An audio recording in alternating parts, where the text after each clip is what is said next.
Special event. Ladies and gentlemen, please let us welcome His Excellency Ziya Altunyaldız, Member of Parliament and President of the Grand National Assembly of Turkey, Industry, Energy, Natural Resources, Information and Science Commission.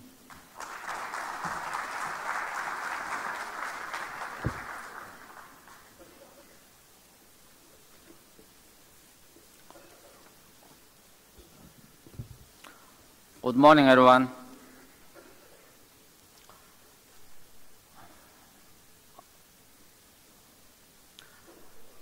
Honorable guests, ambassadors, ladies and gentlemen,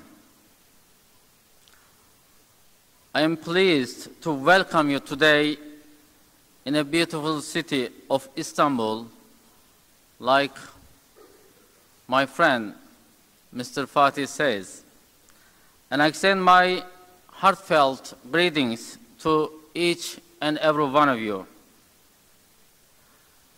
Before I start my speech, I would like to thank Sabancı University, especially Ms. Güler Sabancı and International Energy Agency, and again especially Mr. Fatih Birol, once again for organizing such a fruitful forum and panel. It's a great pleasure and honor to be here with you. We have been informed about what is happening and what has been happening in the world on energy market, supply and demand. And I think Mr. Birol is welcome to come frequently in Turkey to update us on energy market, what's going on in the world, and what we'll be expecting for energy market, especially for stakeholders. Distinguished guests, ladies and gentlemen, energy drives economic growth and social development around the world. It also accounts for around 2/3 of global greenhouse emission, and so lies at the heart of the climate change challenges. The COP21 has high aims and is a challenge for all of us to achieve. The aim is to shift operations and investment onto a low-carbon path to continue to support economic growth and development. And key drivers of this trend are improved energy efficiency in end-use sectors. The target aim is to have the power sector be less dependent on fossil fuels and encourage them towards renewables and nuclear. And I would like to reiterate that Turkey is working to be in full compliance with the overall objectives of COP21. And foremost, the energy strategy of Turkey aims to enhance her overall energy security. The central elements of this strategy include the security of supplies and diversity of sources, energy efficiency, and greater use of renewable resources. In the OECD, Turkey is amongst the leading countries in which the energy demand has increased the most in the past 10 years. And Turkey has become second largest economy after China in the world, having the second highest demand increase in electricity and natural gas since 2002. And projections reveal that this trend will continue. And Turkey has a very dynamic economy, as you all know, and has experienced a fast recovery in the aftermath of global financial crisis, with 8.9% GDP growth in 2010 and 8.5% in 2011. This significant increase in GDP growth has had a direct effect on electricity demand increase of 9% in 2011. And according to midterm plan, GDP growth is expected to be 4.5% in 2016, and in 2017 and 18, the growth strategy is dependent on manufacturing and production. GDP growth rate is targeted to be at around 5% in both years.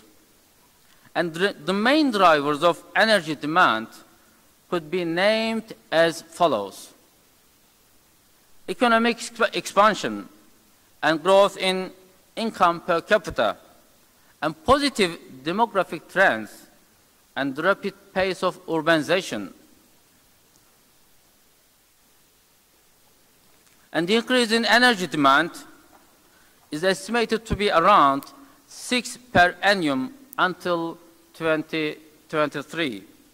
And installed capacity has approximately surpassed 72 gigawatt. And it's expected to reach around 120 gigawatt by 2023. And significantly high population growth, GDP growth, and energy demand rates are the realities of Turkey. And Turkey achieved 230% increase in GDP between 1999 and 2012.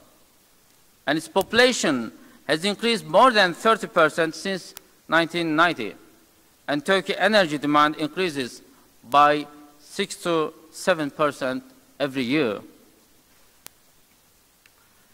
And with this reality, ladies and gentlemen, Turkey aspires to reconcile its energy objectives and climate objectives as well.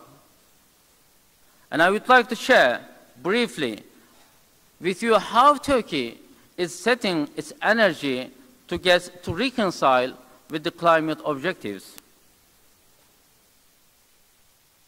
Lifting up installed power, as I mentioned, to 120,000 megawatts, and increasing the share of renewables by 30%, and maximizing the use of hydropower, increasing the wind power installed capacity to 20,000 megawatts, and installing power plants with 600 megawatts of geothermal and 3,000 megawatts of solar energy,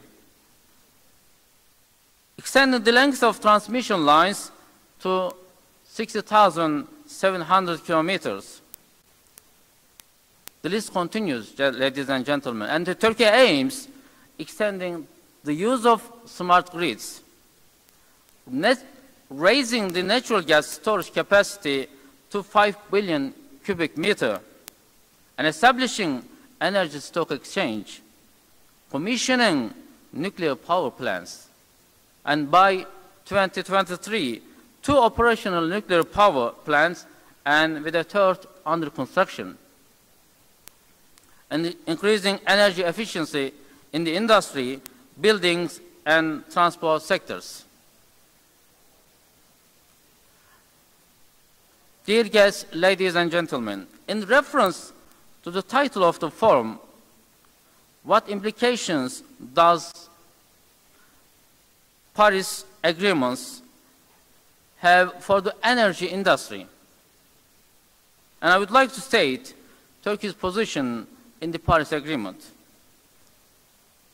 On May 24, 2004, Turkey became officially a party to the United Nations Framework Convention on Climate Change. This proves the willingness and decisiveness of Turkey towards the fight against climate change.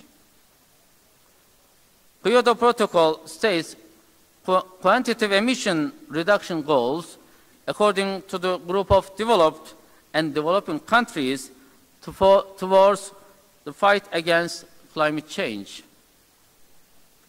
And Turkey has become officially a party to protocol on August 26, 2009, and has no obligation other than reporting greenhouse emission regularly.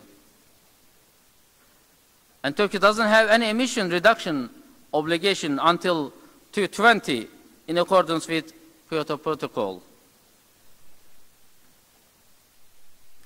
And I would like to express that Turkey is committed to contribute to collective efforts to combat climate change in line with national circumstances and capabilities.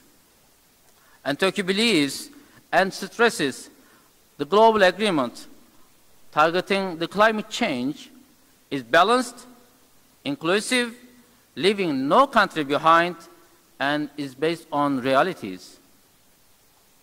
And Turkey appreciates and acknowledges historic importance of the Paris Agreement, the urgency to address climate change.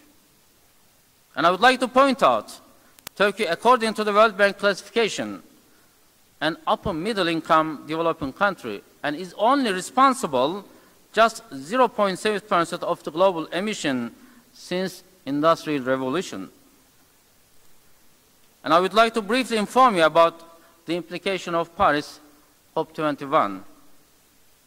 And Turkey signed the agreement on 21st conference of the Paris held in Paris, as you know, on April 22nd, 2016, and became a party to the Paris Agreement.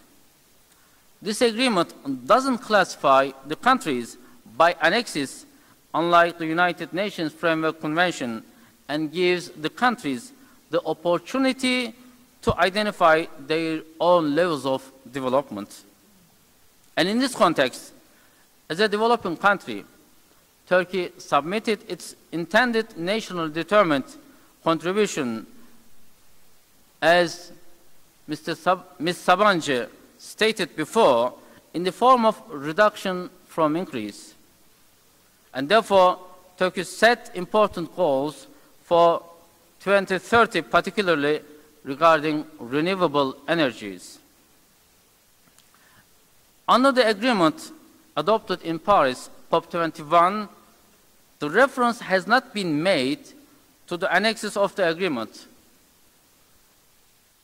Therefore, the countries are categorized as developed countries, developing countries, and less developed countries, and small island countries.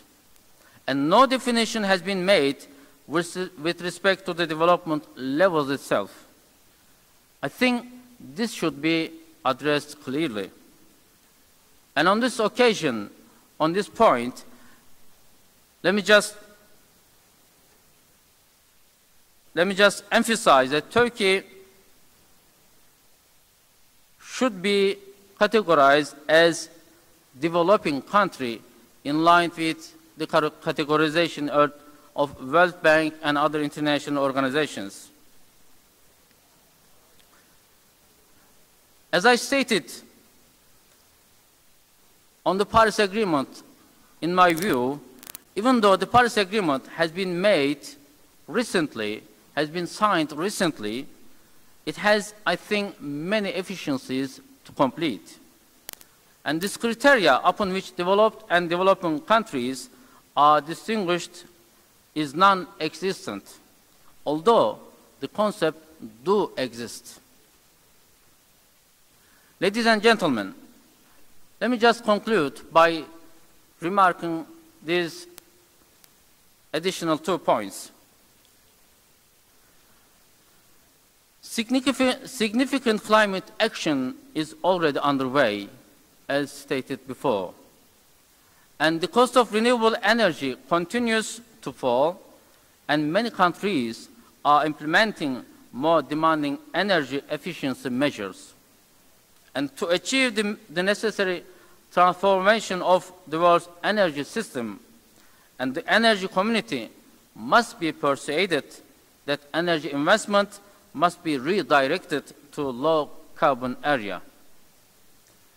And finally, I would like to seize this opportunity to thank once again to all of you for a great contribution and participation, and thank you all.